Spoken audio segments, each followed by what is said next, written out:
Hey, what's going on, guys? It is Raj here, and today we are going to be covering, as you can see here, what Samsung released a few days ago.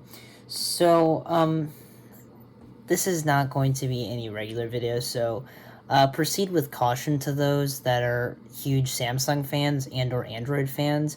I will warn you right now, this may offend some of you, so if I were you, I'd click off this video if you're one of those fans. Anyway, let's continue. So, let's talk about Galaxy Unpacked and what was just terrible with it. Because, I mean, like, let's all be honest, like, for those that are still watching, it was terrible. It was absolutely horrendous. In the history of any tech event there has ever been, this by far has to be one of the worst that has ever basically been released. So, let's go over the first point I wanted to talk about today. I'm going to be talking about 28 consecutive points. So basically, the first point I want to go over today is the fact that they actually, fun fact, they hired a local news station to do this event. And if you want to look up that fact, I mean, so, like, you can do it like that if you want to. But from what I've heard, they hired a local news station to run their event, which is a big problem because, in stark contrast, the way Apple does their events, now, obviously, again, I'm an Apple sheep, so obviously I'm going to praise Apple. So basically, the way Apple does their event, it's a lot more concise. It's a lot more to the point.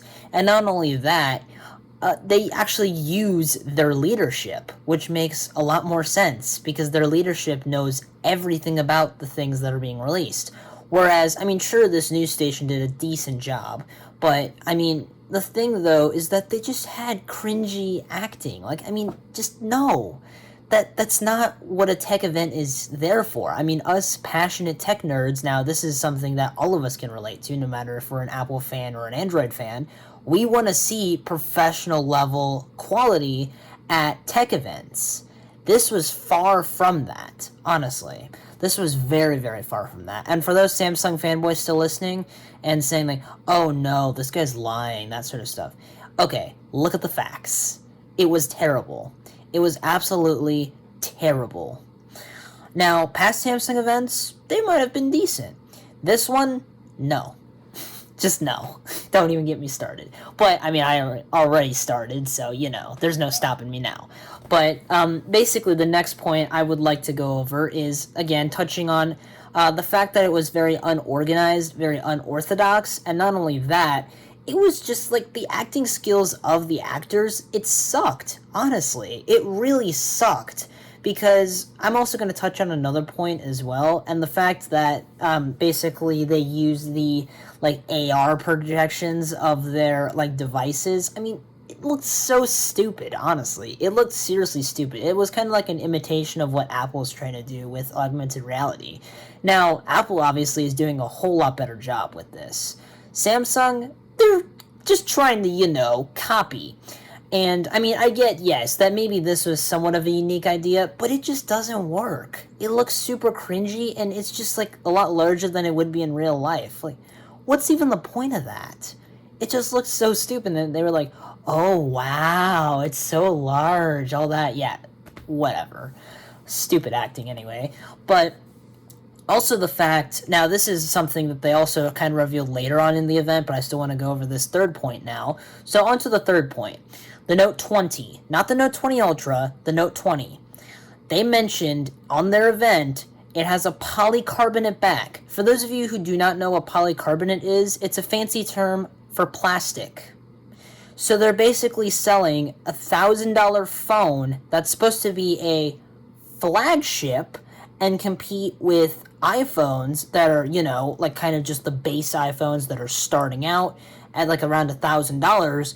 They're competing with the iPhone 11 Pro, not the Pro Max, the iPhone 11 Pro, the base model, and it's starting at $1,000 with a plastic back. Have you lost your mind, Samsung? Like, seriously. Has Samsung lost their mind? And I'm being completely serious, because who puts a plastic back on a smartphone that costs $1,000? For $1,000, you better be expecting some amazing quality. And plastic, what is it known to do? It's known to scratch very easily. So over time, you're going to notice that regular Note 20, it's not going to look pretty. Especially if you don't have a case on it, it is not going to look pretty. Now, yes, granted, most people cover up their phones with cases. But for what about those people that don't? Especially with the Note 20s. Because there still, yes, is some people out there that just like their phones as is. And I don't blame them. But the thing is that why would you put a plastic back on a device like that? It makes no sense. It makes absolutely no sense. And not only that, they went even a step further and they copied the matte finish from the iPhone 11 Pro. Wow, Samsung. Bravo. Not. I'm sorry, but still. Honestly, it's stupid. It's just hilarious to me how they thought that this would be a good idea and how us tech nerds or even just the average people would not notice that the Note 20, just the regular Note 20, has a plastic back. It's funny to me how they couldn't basically put glass on it and how they cheaped out. Like, you couldn't just put the same Gorilla Glass Victus, which I'm sure it doesn't cost much in terms of production. You couldn't just put Gorilla Glass Victus on the back of that, and you had to reserve Gorilla Glass Victus for the Note 20 Ultra? Are you kidding me, Samsung? Are you kidding me? What a way to cheap out, am I right? That's like cheaping out on durability for a $1,000 flagship phone. Like, no. Nobody's going to buy that if they know that that is going to cost $1,000 for a back that's made out of plastic. No. But the other thing that I wanted to touch on is that, or at least like point 6, because I kind of went a little like overboard now with the points. I mean, I already kind of went over them. But they also tried to copy basically Apple's midnight green finish as well. They call it Mystic Green. What a nice sort of runoff from that, Samsung.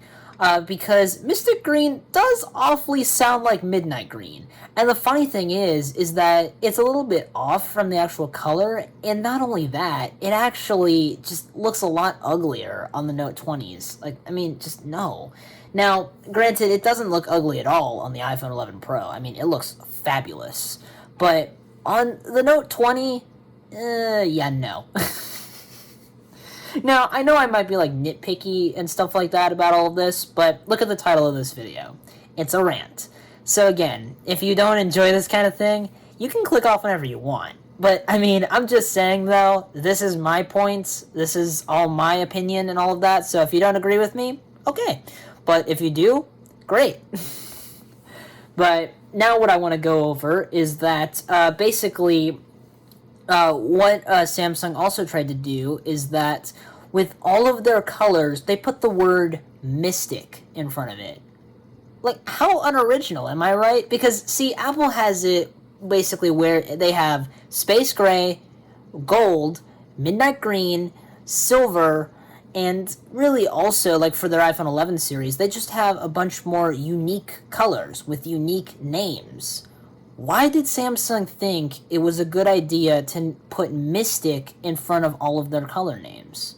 It makes absolutely no sense. Now, I mean, I can get, I guess, kind of why they did it, maybe to, like, unify their whole color space and, like, lineup and stuff like that, but, I mean, still, what a stupid way to do that, honestly. Because, like, it just seems so unoriginal. Like, why would you just put Mystic in front of every single color name? Just, no. Ugh. I mean, yeah, it just doesn't sound good at all. Now, maybe I understand for, like, one color, they maybe call, like, Mystic Gold or something like that, or Mystic Bronze, for, like, the color that they're actually advertising a lot, Mystic Bronze. Maybe just keep that as Mystic Bronze, and then, like, name the other ones, like, green, white, black. Just keep it original. I mean, just keep it, like, standard, or maybe even do something unique and put, like, a different word in front of it. Just, like, don't use Mystic over and over again. It's so repetitive, honestly. It is too repetitive, and consumers are going to get annoyed by that, for sure. I mean, I know I'm annoyed by it. So, and basically, the other thing I want to go over as well is that said that they were the first to a lot of things. If you look at their Tab S7, for example, they specifically said in the event that they put a 120 hertz display in that for the first time. They did not, because the iPad Pro has had a ProMotion display that runs at 120 hertz for a few years now. So Apple beat them to the punch on that. And not only that, Apple did it better. Because not only is that 120 hertz display on the 11 and 12.9 inch iPad Pros, in fact, I'm right now recording this face cam off of my 11 inch 2020 iPad Pro. It has a ProMotion 120 hertz display. I love it. But in order to even get that 120 hertz refresh rate on the Tab S7, you have to go for the larger 12.4 inch model. You cannot go for the 11 inch model and expect a 120 hertz display. Not only that, I also don't understand why they did this differentiator either. They have an AMOLED display on the larger model, whereas on the 11 inch model, they still just have a traditional LCD. Why? Who knows? I mean, sure, maybe they were trying to cut costs and stuff like that, but I mean, still, that just doesn't seem like a good compromise. Because if you look at what Apple did, yeah, sure, iPad Pro still have LCDs, but they're a unique type of LCD. I mean, it's like the bridge between OLED and LCD. Because, I mean, this LCD on my iPad Pro, it's pretty freaking, like, awesome, honestly. So, and not only that, honestly, what I also wanted to go over, too, was the fact that, basically, Samsung also tried, now this is point 10, by the way, Samsung tried to square off the edges, like they did, basically, like how Apple did on the iPad Pro. So, why did they do that exactly? Who knows? But here, let me show you guys what I mean, because it might make more sense when I'm actually showing it to you guys. So, yeah, let's just go through their horrendous-looking website. Yeah, like, just look at this. Ugh. Oh, and not only that, the other thing I forgot to mention as well about the, Note series, by the way, is the fact that the regular, or actually, not the regular, but the Note 20 Ultra, the only, colors, basically, that have that matte finish to the back is just Mystic Bronze. Mystic Black and Mystic White don't even have that. They have glossy backs still, which I also find to be pretty funny. I mean, like, why not keep it all the same? Why not have all matte backs instead of just having, like, two glossy and then one matte? I mean, it just makes no sense. Yeah, and then they're advertising their stupid stuff there. Let's get rid of all of that, because don't need that. It's all stupid. It's all marketing jargon. Yeah, get out of here. Alright, let's see here. That will be for a point I go over in just a little bit. And looks like, yeah, this is actually their Galaxy Note 20 5G and Note 20 Ultra 5G. I do not want that. I want to see where the Tab S7 is. Ah, here it is. Tab S7. Their website really needs a lot of work. It looks terrible compared to Apple's website, and really any other company's website, as a matter of fact. So, basically, yeah. I mean, they also put 5G on this thing. Okay.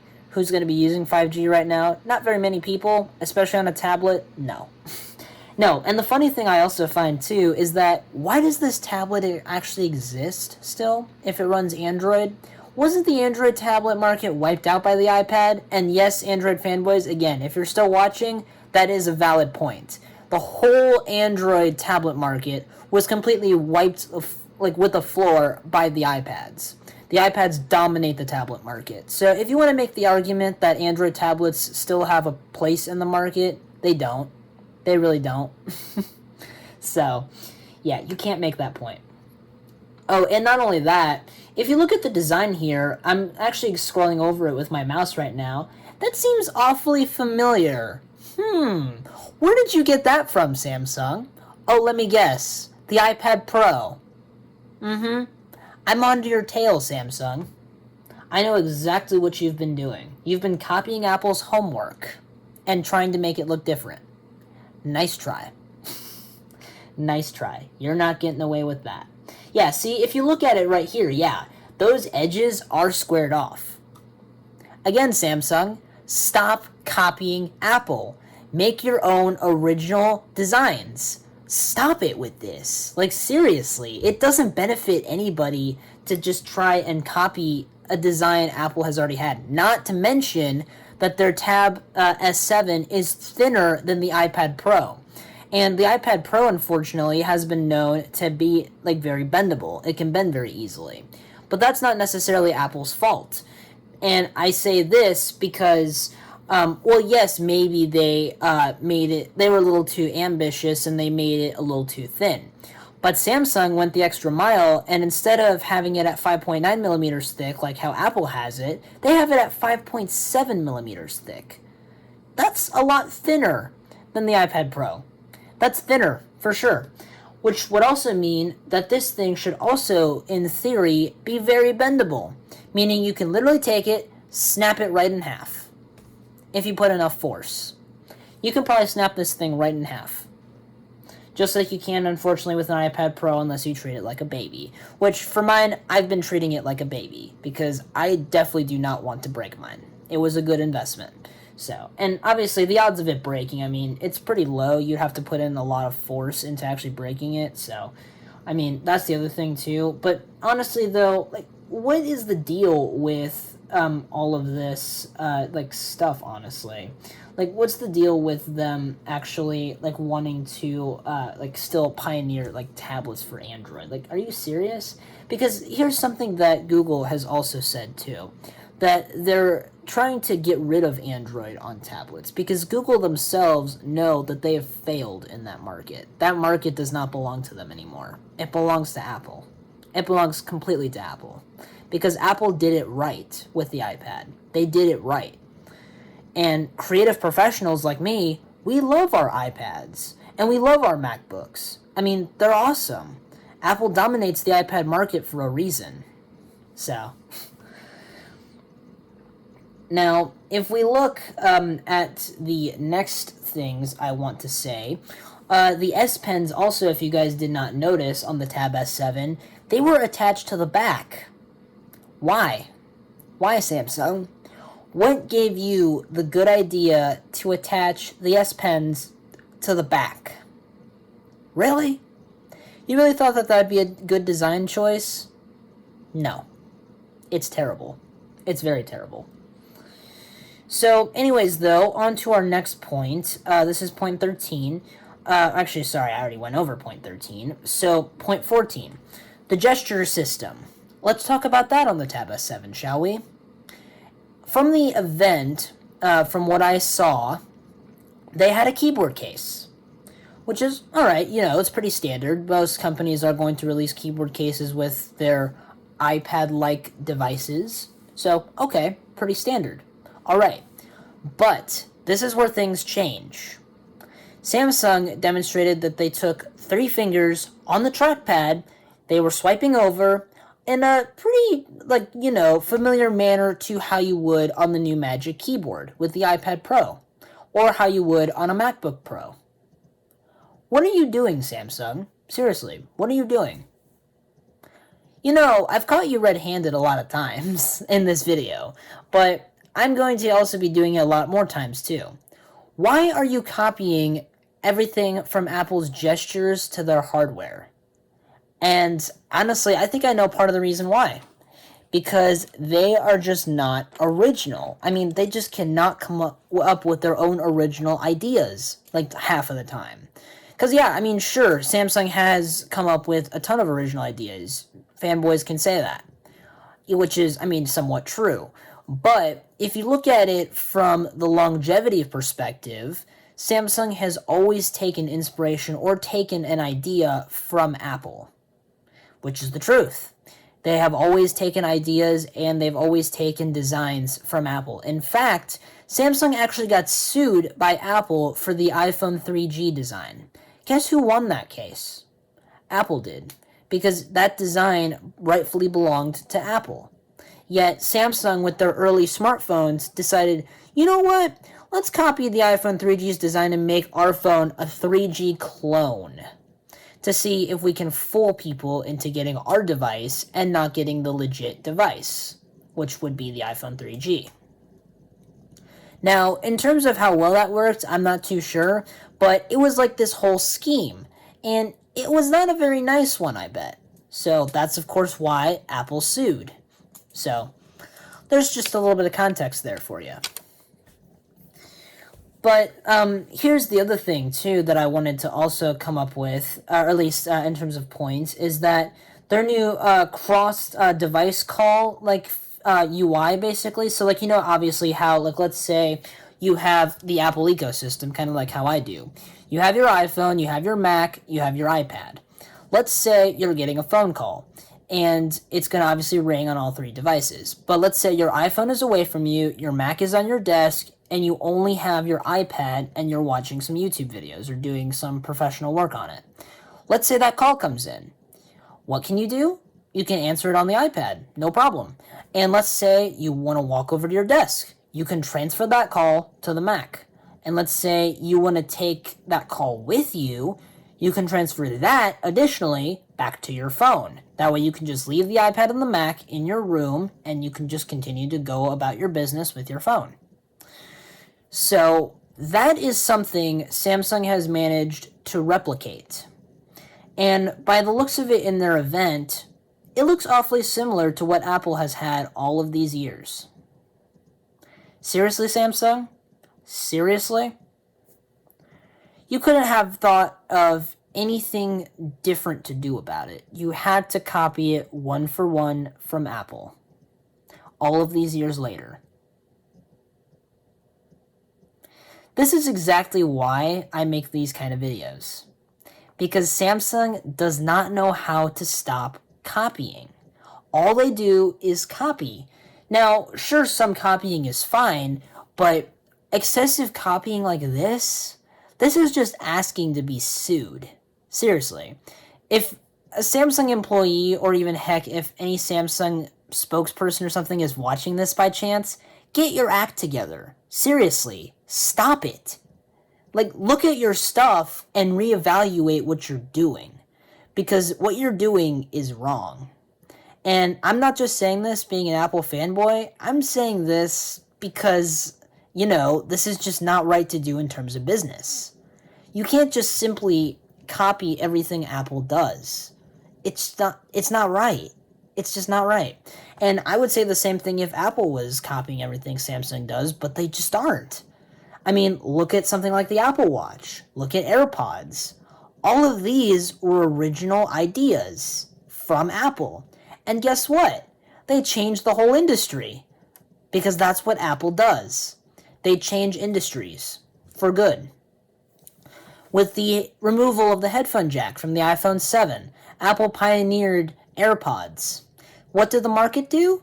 They started to make wireless headphones that looked a little bit, yes, similar to AirPods, and a lot of them look very different, but the ones that looked different by far stood out the most and were compared to AirPods the most. Want to know why? Because they were unique ideas. And they were a different take on what wireless headphones are. Now, obviously that has probably nothing to do with this, but that's my point, is that Samsung just cannot continue to copy Apple, because if they do that, people aren't going to like it. They're going to start to notice, they're not going to like it, and they're just going to go for the better product, which is Apple's product, of course. And I'm not just saying that, again, as an Apple fanboy. I'm saying it in terms of how the software functions and how the hardware feels physically. Apple has both of those things in the bag. Samsung, on the other hand, they have a lot of work to do. They have a lot of work to do in those departments. But anyway, let's continue on with the video. So basically, they were also, at least this is point 16 for me. I know this video's already gone on super long. I'm sorry about that. But again, it's a rant video. So, basically, though, my next point is that they kept on referring to the Galaxy ecosystem. Let me stop you right there, Samsung. What do you mean, Galaxy ecosystem? Is there even really an ecosystem at this point? No. Now, if they consider an ecosystem as 3 or 4, maybe 5 devices, yeah, that's not called an ecosystem. That's called having a few devices that somehow magically work together. Yay, all of this marketing jargon. But here's the thing, and the harsh truth. I was once an Android user, believe it or not. I actually used to be a fan of all of this, including what Samsung did. However, That changed in 2016, roughly, maybe 2015. But 2015 to 2016, I woke up and I saw Apple was clearly better, and for a multitude of reasons. Not only did Apple have the ecosystem where their devices could work in perfect harmony, but the software integration, it was terrific. I mean, it was like a breath of fresh air, honestly. Whereas with Samsung, it's so overcrowded, it's condensed, and not only that, I mean, there's just way too much. It's too much packed into one thing, honestly. I don't even understand how, like, I was using an Android phone back then. It was just, laggy, it was full of bugs. I got very few software updates. And even when I did, I mean, it broke more things than it fixed. So I feel bad for people who are using Android phones, honestly, older ones that don't support the latest software anymore, because I bet those things are slow by now. Now, with my iPhone 10 right here, it's decent, It gets me through the day, of course, in terms of battery life, but the software experience, it's roughly about the same as like an iPhone 11 or an iPhone 11 Pro in terms of smoothness, which for a few-year-old phone is impressive, especially comparing it to Android phones. But then people will make the argument, oh, iPhones are in a whole different league. They have their own operating system, yada, yada, yada. Okay, that is all true. But if Samsung actually wanted to compete with Apple in terms of software, they would have developed their own operating system by now. They would not be reliant on Android, because Android is not really that great. It's not great at all. And again, those Android fanboys saying, oh, Android is quite nice. Oh, you should probably just look at like the Google Pixel, which has no bloatware, yada, yada, yada. Okay, I've seen all of that. Trust me. I've seen all of it. I've seen stock Android. I've seen all of it. I've seen all the skins. They're decent, I will say that. But here's the thing. It's still that overbloated Google experience. Google's the problem. Because here's what Google does. They like to collect your data. They like to sell it without your permission. And it just doesn't work. It does not work. And now people will say, oh, I don't really care about my data. I'm not a security freak, that kind of stuff. But here's the thing. Your personal data is very, very valuable. So most people, I will say, now I'm not saying that, yeah, you have to change your mind and this sort of stuff and all that, or change your opinion on your own personal data, but this is the suggestion I will make. If you don't care about your personal data now, what happens if, let's say somebody steals your credit card and gets access to all of your passwords to, different accounts, things like that? What are you going to do? Well, you have a multitude of options. But if you don't follow those options, then you're basically going to get your identity stolen, which is never fun, I bet. I mean, obviously, I've never had to go through that, and I hope I never do, but identity theft is not a game. So playing with your personal data like that is also not a game. That's why you should not trust a big corporation like Google to safeguard your data. Because they just don't. They do not safeguard your data. They can say however many times they want that they protect user data. They do not. They do not do jack crap. Whereas with Apple, they have hardware encryption on iPhones. The security enclave, that's enough evidence right there to suggest that Apple actually does give a crap, that they do want to help their users. So you can see some stark contrasts there. Now, anyways though, back on with the video, let's talk about Samsung DeX. Good old Samsung DeX. Yeah, it's a stupid feature, I know. But basically now it's way too similar to Apple's AirPlay, because what you can do now is you can wirelessly connect it to a TV, which, I mean, sure, it was, I'd say, a pretty good guessing game to figure out that, oh, Samsung at first had it all wired, now it's all wireless. But in the manner that it works, it's an awful lot like Apple's AirPlay. That's a problem. Again, enough with the copying. Anyways, though, actually now, this is another point I wanted to bring up as well. This is point 18. Let's talk about the Galaxy Buds Live. So let's go to those right now. Let's see if I can even find it on their maze of a website. I highly doubt it. But anyways, though, I'll zoom in on it right here. Or actually, no, you know what? Even better. I can just click shop now, and then I think it's going to be in here. That's their watch. Ah, here they are. Also known as Galaxy Beans. So, yeah, that's, the meme going around for them. But you have 3 colors here. Mystic Black, Mystic Bronze, and you have Mystic White, of course. So they're still using the same Mystic color profile thing or whatever. But, again, what did you do, Samsung? You copied AirPods Pro. Want to guess how they copied AirPods Pro? They introduced active noise cancellation. Now, yes, you guys can say, oh, every major headphone brand is starting to get onto the whole active noise cancellation train, which is true. I will not argue against that. That is true. However, in the way they implemented it, they basically said, yeah, you know what? We're going to copy what Apple did, but it's not going to work properly. And you want to know why I say it's not going to work properly? Because I have already watched several reviews on these buds right here, and with absolute certainty, I will say they do not work properly in terms of active noise cancellation. And you want to know why? That right there. They have no rubber tips whatsoever. AirPods Pro, they have rubber tips. They're sealed, meaning that if you activate active noise cancellation, it's going to cancel out most sounds, especially high frequency and mid frequency ones. Now, low frequency, maybe, it can miss it a few times, but I'm sure Apple can improve that with software over time.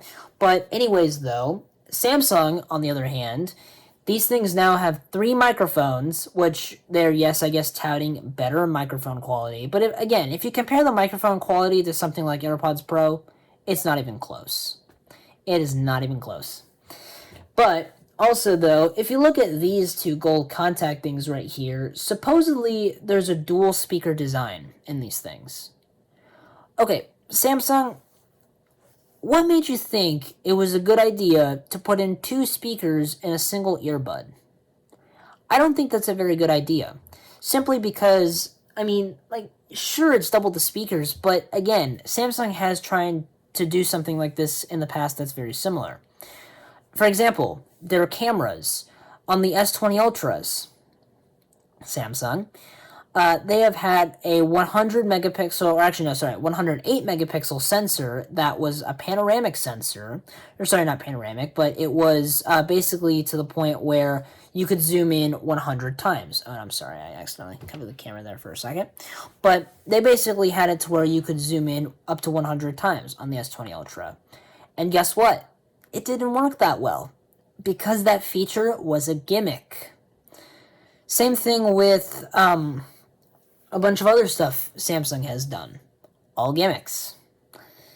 So, what makes you believe, Samsung, that this dual speaker design is also not going to be a gimmick? It pretty much is. Because if you have a single loud enough speaker, that's perfectly fine. AirPods Pro have that. They have a single speaker in each earbud. They're both extremely large and extremely loud. So, yeah, that works. That really does work. You don't need 2 speakers in a single earbud. Anyways, though, let's see here. What is my next point? So, let's talk about audio sharing, shall we? In the event, they were holding a Tab S7. They demonstrated it where both actresses, they had 2 pairs of Galaxy Buds live. One had them in her ears, while the other one had her phone, also with another pair of her Galaxy Buds live connected to her phone, but then her friend wanted to watch Netflix on that Tab S7, the Netflix show, whatever that show might have been. So basically, through the whole Bluetooth menus, Samsung essentially copied what Apple did in iOS 13, I believe. They decided to have it to where you can have 2 pairs of headphones connected to one device. Really? Really? Where have I seen that before, Samsung? Apple? Why are you copying it exactly when people are not going to be interested in this kind of feature on that side of the platform? For the most part, I would say. Now, sure, there's probably a few people that are diehard Samsung fans, but who's going to use that on a daily basis? Especially when it's like that complicated to find. Because if you do it through Apple's software, it's simple. I mean, it's dead simple. All you do here is, here, let me even show you this too. Now, I'm obviously not going to pair two sets of earbuds to my phone. In fact, I'm not even going to pair one. But you just press and hold on there. You press that icon right there, and they'll both show up right there. What do you have to do with Samsung? You have to also, again, yes, go to the control center, but you have to go through so many more menus and clicks before you can actually access the earbuds. And what's the guarantee both of them are going to stay paired? There's not a guarantee. And here's the other problem, too. Now, I don't know if this is something that I didn't see properly, but I didn't see the option to change the volume individually on each set of earbuds, but only to keep them at the same volume. So, Samsung, that brings up a lot of problems, because what if, say, a person wants their volume louder, but then the other person wants it to stay the same for their set? What do you do then? They have to increase at the same rate. That's not nice. That is not nice at all. Now, correct me if I'm wrong in the comments, but that's what I saw at least. So what I could have also seen there could have also, yes, been wrong.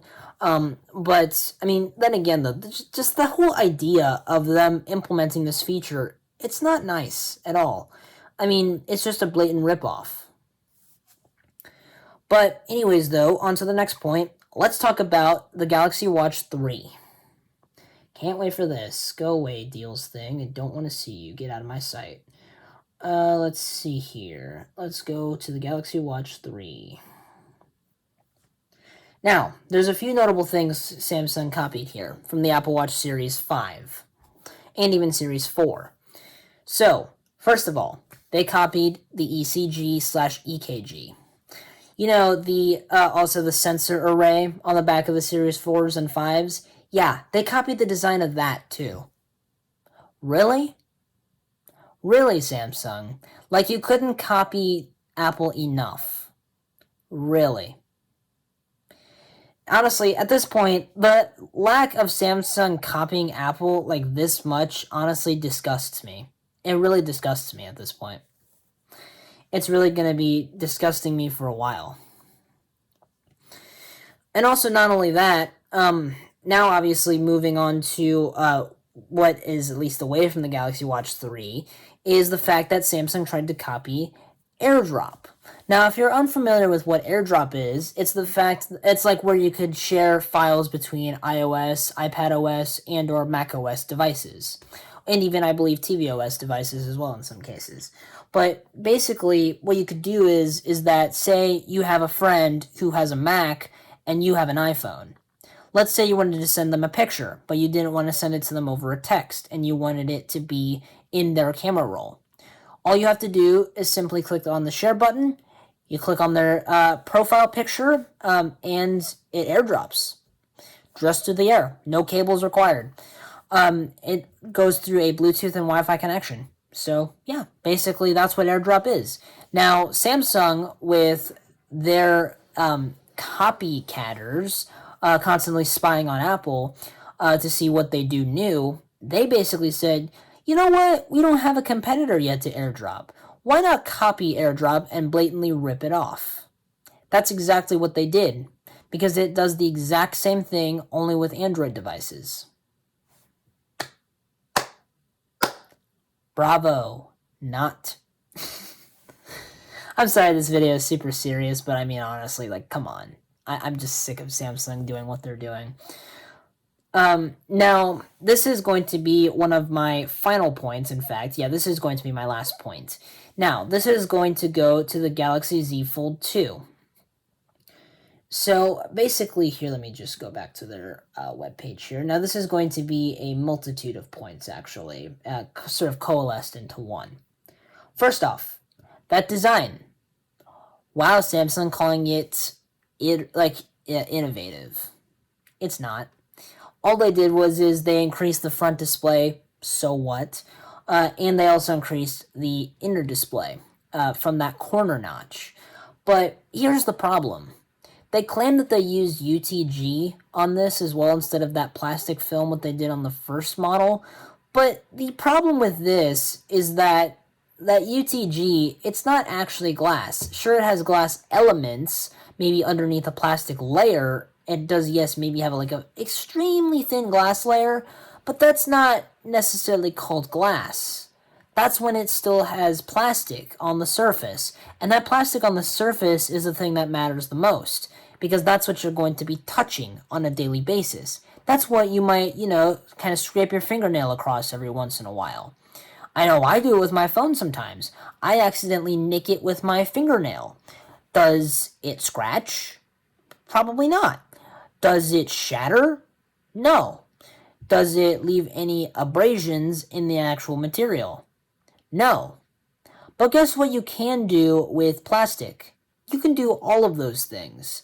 In fact, with the first Samsung Galaxy Fold, all you could do was you could take your fingernail, you could run it across the display, and that would permanently damage it.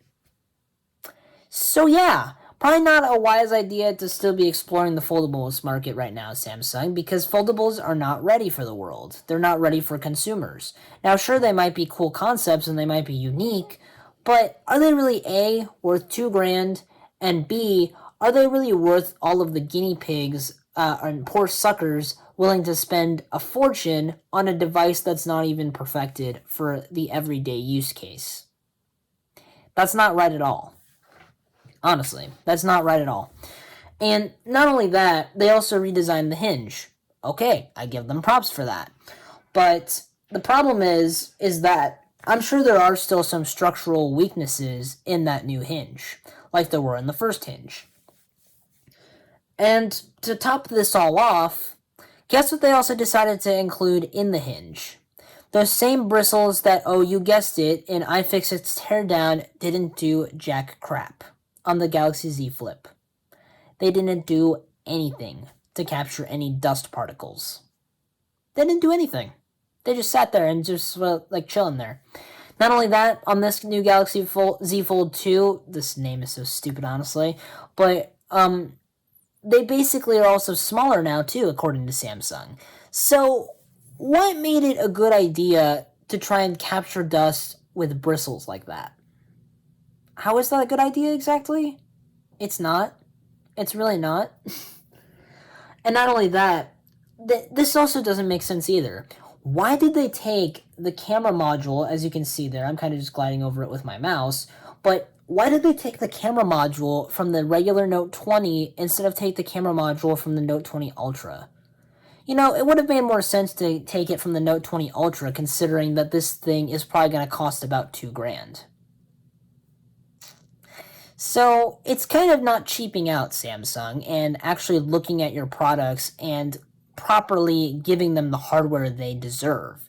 Like this Galaxy Z Fold 2, if it's going to be the most high-end thing that they sell, why aren't they including the best camera system in there? Who knows, honestly. Only Samsung knows the answer to that question. And the most likely answer to that question, actually, is probably because they wanted to cheap out on manufacturing. Because they know they're not going to sell many of these things. They know that. So, they did whatever they could to cheap out on manufacturing. Not only that, it's just, it still looks bad. Like, honestly, it still just doesn't look like something that would be ready for the actual market. And, the design, yes, it's decent. It's a decent upgrade. I will give them that. Now it has punch holes. But, see, this is the main problem. They still don't realize that these foldable devices are still kind of just like test-like devices. They're not yet ready. Even though this is the second iteration, I will, yes, give it to them that this is better. This is definitely better than the first one. But it's not good enough yet still. It's still not good enough. So, Anyways, that, I'm guessing, at least at this point, yeah, I really have nothing else to go over, so that was my rant video. If you guys like this kind of video, please be sure to leave a like, also comment and subscribe if you're brand new to my channel. And I will catch you guys next time. Peace out, everyone.